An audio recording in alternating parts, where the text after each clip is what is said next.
जी अस्सलाम वालेकुम, welcome to WP services. आज हम बात करेंगे कि HTML एलिमेंट्स क्या होते हैं। इसके बाद हम बात करेंगे HTML एट्रीब्यूट्स क्या होते हैं। फिर हम बात करेंगे HTML हेडिंग्स के बारे में। हेडिंग्स क्या हैं, कितने किस्म की हेडिंग्स HTML में हम यूज़ करते हैं। इसके बाद हमारा टॉपिक है HTML पैराग्राफ के बारे में। तो बगैर किसी टाइम ज़ाया किए वीडियो को शुरू करते हैं।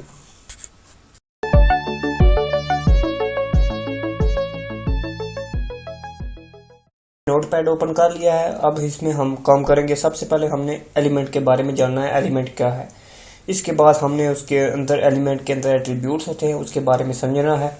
सबसे पहले मैं एलिमेंट को यहाँ पर पूरा स्ट्रक्चर बना लेता हूँ HTML का, फिर हम काम शुरू करेंगे। इससे पहले यहाँ पर मैं करता हूँ इसे डॉक टाइप किया। इसे हमारी डॉक टाइप क्या है, HTML। ये हमारे पास हो गया। ये आपने बार बार करना है, ये सीख रहा है। मैं इसीलिए आपको नोटपैड पे समझा रहा हूँ, क्योंकि मैं ये चाहता हूँ कि आप सीख लें, जो बेसिक स्ट्रक्चर है उसे सीख लें HTML के को। फिर उसके बाद आपको मैं एडवांस टूल के बारे में बताऊँगा, एडवांस एडिटर के बारे में, जिसे हम विजुअल स्टूडियो कहते हैं। इसके अलावा नोटपैड प्लस प्लस है और इसी तरह सबलाइन टेक्स्ट है। बहुत कुछ एडिटर मौजूद है आपके पास। सबसे पहले मैं यहाँ पर इसलिए आपको समझाना चाहता हूँ क्योंकि आप यहाँ पर बेसिक स्ट्रक्चर बना लें। सबसे पहले ये हो गया हमारे पास। इसके बाद हमने करना है HTML। ओके, यहाँ पर इसे क्लोज भी करना है। इसके अंदर हमने काम करना है। ये हमारे पास, ये पूरा हमारे पास एक एलिमेंट है। ओके, ये HTML का एक एलिमेंट है। ओके, इसके अंदर हमारे पास नेस्टेड एलिमेंट्स होते हैं। उसके अंदर सबसे पहले हमारे पास होता है हेड हमने देना होता है। हेड के अंदर हमारे पास बहुत सारे नेस्टेड एलिमेंट होते हैं, जैसे कि टाइटल हो गया, मेटा टाइटल हो गया, और बहुत कुछ हो रहा है। यहाँ पर इसे टाइटल करता हूँ। ये देखिएगा मैंने गलती ये कर दिया है, मैंने इसे क्लोज नहीं किया। यहाँ पर इसे क्लोज लाजमी कीजिएगा टैग को, ये गुड प्रैक्टिस में आता है और इसे क्लोज करना लाजमी है। ओके, टाइटल को मैंने क्लोज करना है। अभी यहाँ पर मैं लिखता हूँ टाइटल टैग क्लोज। ओके, इसके अंदर मैं लिखता हूँ वेलकम डेमो मैंने किया। अब इसके बाद हमने नेस्टेड एलिमेंट में हमने यहाँ पर लिखना है बॉडी। हमारे पास ये हेड सेक्शन कंप्लीट हो गया। इसके मैं नीचे ले आता हूँ इसे भी।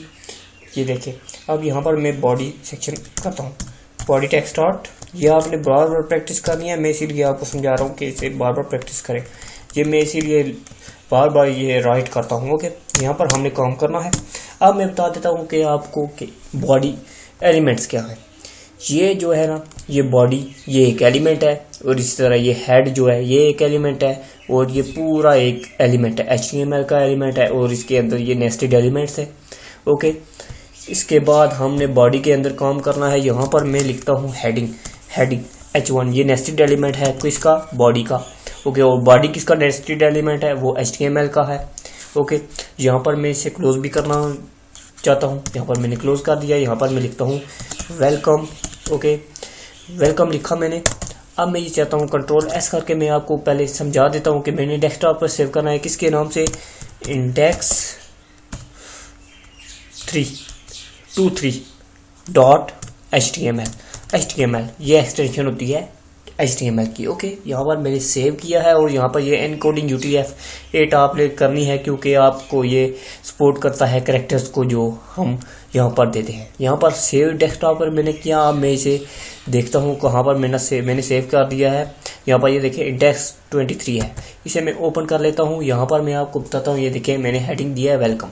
अब मैंने यहाँ पर मजीद काम करना है। वो क्या है, यहाँ पर मैंने इसके देना है एट्रीब्यूट। ये मेरे पास एलिमेंट है ना, और इसके अंदर मैंने एलिमेंट के अंदर एट्रीब्यूट होता है। एट्रीब्यूट क्या होता है, जो जिसे हम यूज करके एलिमेंट को कंट्रोल कर सकते हैं। इसका कलर चेंज कर सकते हैं, इसका साइज चेंज कर सकते हैं, इसका बैकग्राउंड कलर दे सकते हैं। तो इसके लिए हम यहाँ पर आते हैं। हमारे पास एट्रीब्यूट्स बहुत किस्म के होते हैं। अब मैं ये चाहता हूँ कि मेरे पास एक है स्टाइल जो हम CSS में यूज़ करते हैं, क्योंकि अब CSS का दौर है। यहाँ पर मैं स्टाइल करता हूँ, आपको मैं समझाता हूँ कि कैसे करना है। स्टाइल ये आपने लाजमी याद रखना है, ये आपको बार बार ज़रूरत पड़ेगी इसकी। ये इनलाइन CSS है, ओके, इसे CSS को भी समझ लें, यहाँ पर ये इनलाइन CSS है। और इसके बाद एक्सटर्नल और इंटरनल CSS है, वो मैं आपको बाद में बताऊँगा। आप इनलाइन CSS को यहाँ से ही सीख लें। यहाँ पर अब मैंने क्या करना है, यहाँ पर स्टाइल कर दिया, उसके बाद मैंने इज इक्वल टू करना है, और इसके बाद स्टाइल, ये मेरे पास एक एट्रीब्यूट हो गया, ओके। और ये है हमारे पास प्रॉपर्टी, और इसके अंदर हमने देनी है वैल्यूज़, ओके। यहाँ पर CSS के अंदर भी प्रॉपर्टीज और वैल्यूज़ हैं। मैंने सबसे पहले करना यह है कि मैं चाहता हूँ कि इसका कलर चेंज हो। वो कैसे चेंज होगा वो देखिएगा आप। मैं सिर्फ लिखता हूँ COLOR, कलर, ये एक प्रॉपर्टी है, ओके। अब इसकी कलर की वैल्यू भी होगी ना, जैसे कौन सा कलर है, ये वैल्यू है इसकी। मैं कलर इसका देता हूँ यहाँ पर, आप मैं समझाना चाहता हूँ, यहाँ पर आपने देना है सबसे पहले कॉलन, कॉलन के बाद आपने देना है semi colon, okay. Semi colon के अंदर और कॉलन के बाहर, इन दोनों के दरमियान आपने कलर देना है। मैं देता हूँ रेड कलर, रेड कलर दिया, कंट्रोल S किया, आपके सामने रिफ्रेश में करता हूँ। यहाँ पर F5 मैंने किया, F5 से भी आप रिफ्रेश कर सकते हैं। और यहाँ पर ये देखें, ये एरो है, यहाँ से भी आप कर सकते हैं। मैंने रिफ्रेश किया, ये देखें वेलकम हो गया। ये आपने समझ लिया कि एट्रीब्यूट क्या होता है। इसके बाद मैं आपको बताता हूँ कि HTML में आप कैसे एट्रीब्यूट ऐड कर सकते हैं। मैं सबसे पहले एक एट्रीब्यूट ऐड करता हूँ लैंग्वेज का। लैंग्वेज हमारे पास कौन सी होनी चाहिए, उसके लिए हम लिखेंगे लैंग। लैंग के बाद इज इक्वल टू लेना है आपने, और दो इन्वर्टेड कॉमास के अंदर आपने लिखना है EN। EN का मतलब क्या, इंग्लिश, इंग्लिश के पहले दो हर्फ, ओके। इंडियन किया, कंट्रोल S किया, आपको कुछ फ़र्क नहीं नज़र आएगा। क्यों नज़र नहीं आएगा, ये हमने लैंग्वेज सेलेक्ट किया है कि कौन सी लैंग्वेज में हमारा पेज शो होगा, कि कौन सी लैंग्वेज में हम पेज क्रिएट कर रहे हैं। तो इसके बाद मैं आपको एक और चीज़ बताता हूँ। मैं यहाँ पर लिखता हूँ पैराग्राफ। आपको मैं थोड़ा सा बता देता हूँ मज़ीद एट्रीब्यूट के बारे में। यहाँ पर मैं लिखता हूँ HTML, ओके। HTML मैंने लिखा, और इसका एट्रीब्यूट पैराग्राफ का मैं देता हूँ ये कि HTML कंट्रोल S करके मैं आपको पहले रिफ्रेश करके दिखाता हूँ, F5 करके, ये देखें। मैं यहाँ पर ये चाहता हूँ कि यहाँ पर मैं हॉवर करूं और हमारे पास एक शो हो टूल टिप। टूल टिप का क्या मतलब है कि हमारे पास एक बॉक्स सा शो हो कि ये किसके बारे में है। यहाँ पर मैं लिखता हूँ, यहाँ पर मैं क्या लिखता हूँ, टाइटल, जो पैराग्राफ का टाइटल है उसके बारे में हम डिस्कस कर रहे हैं। यहाँ पर इज इक्वल टू किया, यहाँ पर मैं लिखता हूँ hyper text markup language. Hyper text markup language, okay, language, ये मैंने लिखा। कंट्रोल S किया, मैं आपको रिफ्रेश करके आपको दिखा देता हूँ। ये देखें कुछ फ़र्क नहीं पड़ा। मैं यहाँ पर जब इसके ऊपर हवर करूँगा तो ये देखेगा आप फ़र्क। यहाँ पर ये मैंने हवर किया, ये देखें आपके पास सामने लिखा आ गया हाइपर टेक्स्ट मार्कअप लैंग्वेज। तो अब हम चलते हैं नेक्स्ट टॉपिक के ऊपर।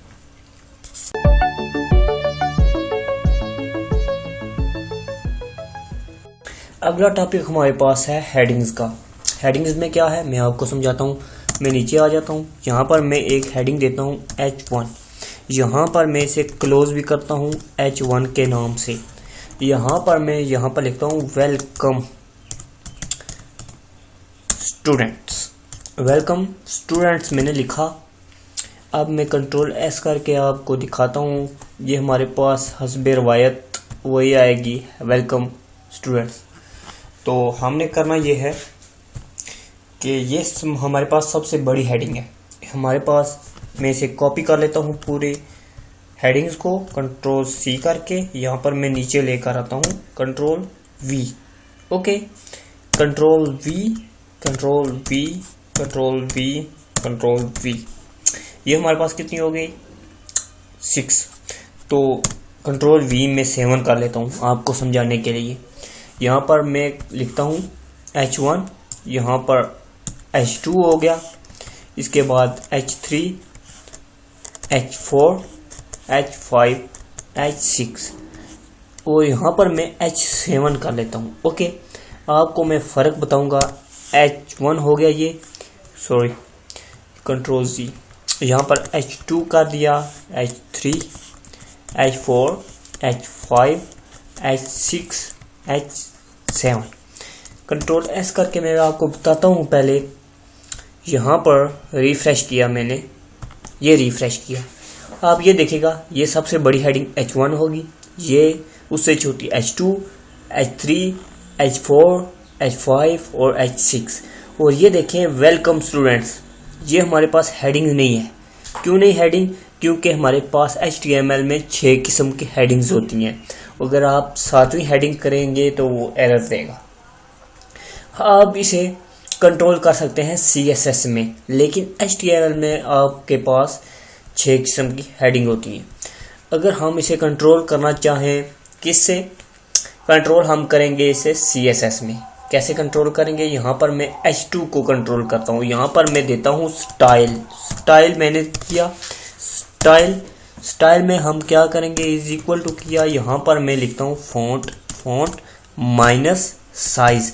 ये आपको घबराने की ज़रूरत है, मैं आपको समझाऊंगा कि CSS कैसे यूज़ करता है। ये आप सिर्फ समझ लें कि हम कैसे हेडिंग को CSS में चेंज करेंगे। यहाँ पर मैं साइज कर देता हूँ। इसके अंदर मैंने कॉलन देना है सबसे पहले, उसके बाद सेमीकॉलन, और इसके अंदर मैंने काम करना है यहाँ पर मैं लिखता हूँ 60 पिक्सल। कंट्रोल एस किया, मैं आपको समझाता हूँ रिफ्रेश करके F5। ये आप H2 के ऊपर ध्यान दीजिएगा, इसके ऊपर। ओके, F5 मैंने किया, ये देखे मेरी H2 कितनी लंबी होगी, कितनी बड़ी होगी। ओके, इसके बाद हम फर्दर काम करते हैं पैराग्राफ के ऊपर। ये आप हेडिंग को आप समझ लीजिए। अब हम पैराग्राफ के ऊपर बात करते हैं। पैराग्राफ के ऊपर आए तो हमारे पास पैराग्राफ में क्या होता है, मैं लिखता हूँ यहाँ पर पैराग्राफ। यहाँ पर इसे मैं क्लोज भी करता हूँ। पैराग्राफ को क्लोज कर दिया। इसके अंदर हमने काम करना है, क्या करना है, मैं लिखता हूँ welcome to my channel. Okay, यहाँ पर अगर मैं अब ये करता हूँ कंट्रोल एस, यहाँ पर मैं आपको दिखा देता हूँ। F5 किया, ये देखें मेरे पास आ गया वेलकम टू माय चैनल।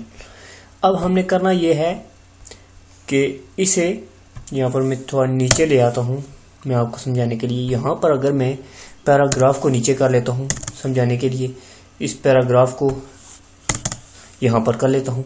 यहाँ पर ये वेलकम आ गया। अब मैं इसके ऊपर अगर मैं इसे एंटर करता हूँ, यहाँ पर मैं नीचे कुछ लिखता हूँ वी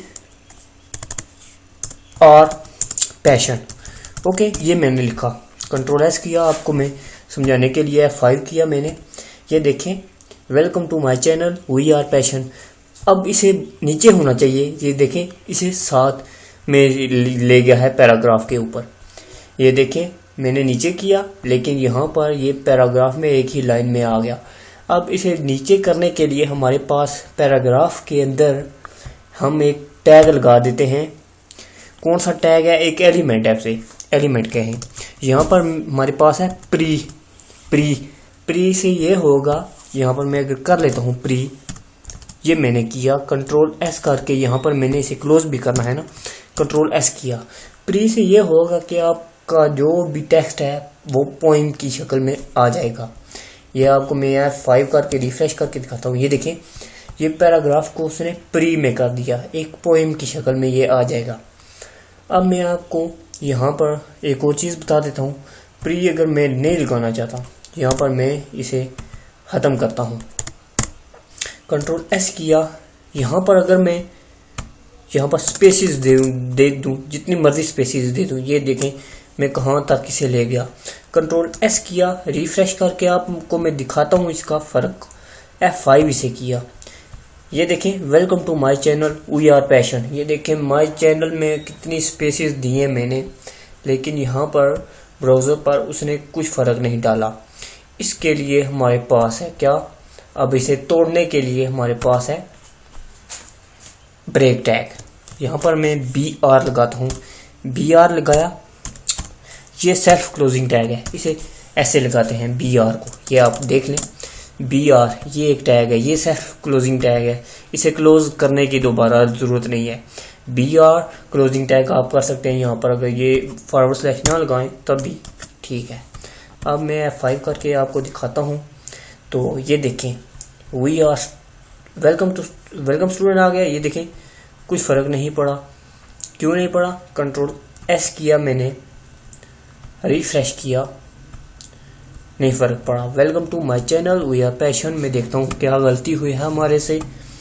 यहाँ पर मैं ये स्पेसिस को ख़त्म कर देता हूँ पहले।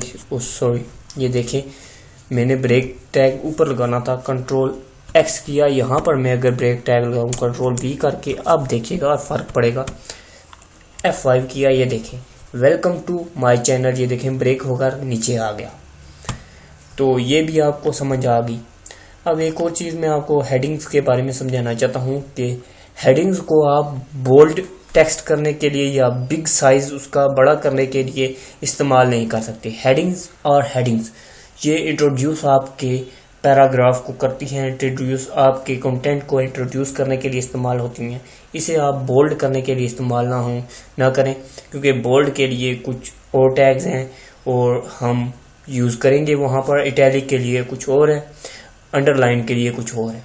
इसे आपको इस्तेमाल करने की ज़रूरत नहीं है।